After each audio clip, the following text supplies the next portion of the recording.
Canada के रिश्तों में खटास खत्म होता नहीं दिख रहा है। पिछले दिनों यानी 14 अक्टूबर को ये बात और बिगड़ गई जब कनाडा पुलिस ने प्रेस कॉन्फ्रेंस कर कई गंभीर आरोप लगाए। इसके बाद दोनों देशों ने एक दूसरे के राजनयिकों को हटा दिया है। कनाडा का आरोप है कि पिछले साल मारे गए खालिस्तानी नेता हरदीप सिंह निज्जर की हत्या में भारतीय एजेंटों का हाथ है, लेकिन भारत सरकार ने इस पर नाराजगी जाहिर की है और इसे बेबुनियाद आरोप बताया है और कनाडा के इन आरोपों पर एक्शन लेते हुए उसके उच्च राजनयिकों को वापस कनाडा भेज दिया है। अब सवाल ये है कि क्या ऐसा पहली बार हो रहा है जब खालिस्तान अलगाववादी नेताओं को लेकर ऐसा विवाद खड़ा हुआ हो? तो इसका जवाब है नहीं। इससे पहले भी खालिस्तान को लेकर विवाद हो चुके हैं। कुछ इसी तरह का विवाद साल 1982 में भी हुआ था।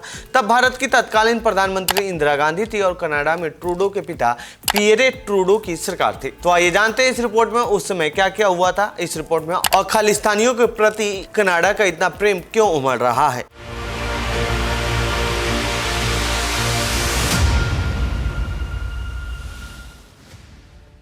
जस्टिन ट्रूडो के पिता से क्यों भिड़ गई थी इंदिरा? जनवरी 1982 में सिंगापुर में जन्मे और भारत और इंग्लैंड में पले बड़े सुरजन सिंह गिल ने वैंकूवर में निर्वासित खालिस्तानी सरकार का कार्यकाल स्थापित किया था।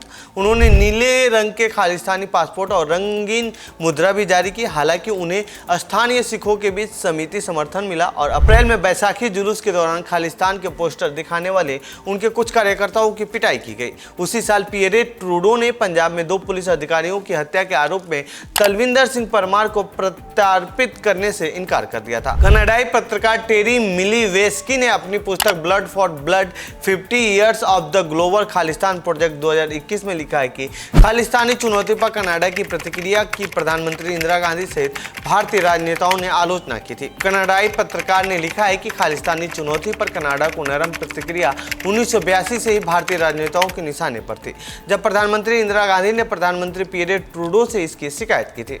हालांकि उसमें दोनों देशों के बीच इतनी तलखी नहीं देखी गई थी। कनाडा सरकार को खालिस्तानियों से इतना प्रेम क्यों?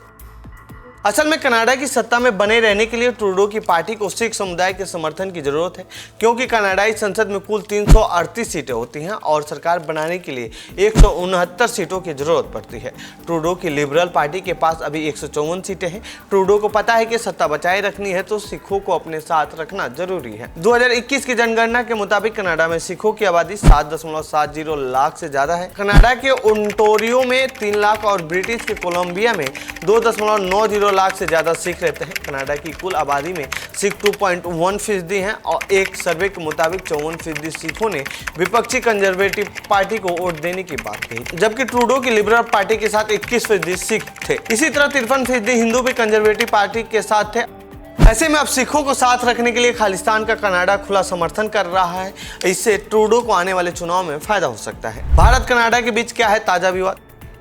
कनाडा के प्रधानमंत्री जस्टिन ट्रूडो ने सोमवार यानी 14 अक्टूबर को भारत सरकार पर कनाडाई नागरिकों को निशाना बनाने वाली आपराधिक गतिविधियों को समर्थन करने का आरोप लगाया था। कनाडा की विदेश मंत्री मेलानी जोली ने सोमवार को संवाददाताओं से कहा कि रॉयल कैनेडियन माउंटेन पुलिस द्वारा जमा किए गए सबूतों के आधार पर भारतीय राजनयिकों को निष्कासित किया गया है। उन्होंने भारत से दोनों देशों के पारस्परिक लाभ के लिए जाँच में सहयोग करने का आग्रह किया है। उन्होंने कहा है कि भारत से राजनयिक और वाणिज्य दूतावास संबंधी छूट छोड़ने और जांच में सहयोग करने के लिए कहा गया था, लेकिन उसने इनकार कर दिया। जोली ने आगे कहा कि हम भारत पर दबाव डालना जारी रखेंगे, वो हमारा इस जांच में सहयोग करें।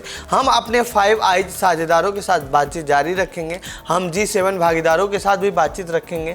हम हर विकल्प पर विचार कर रहे हैं। तो वहीं अब अमेरिका ने इस पर कनाडा का समर्थन करते हुए कहा है कि भारत को इस जांच में सहयोग करना चाहिए। तो ये थी कनाडा विवाद से जुड़ी हमारी रिपोर्ट। आपको कैसी लगी ये रिपोर्ट कमेंट बॉक्स में बताएं। साथ ही इस पूरे मामले पर आप क्या कहना चाहते हैं कमेंट बॉक्स में लिखें। बाकी देश दुनिया की खबरों के लिए बने रहिए जनसत्ता के साथ। धन्यवाद।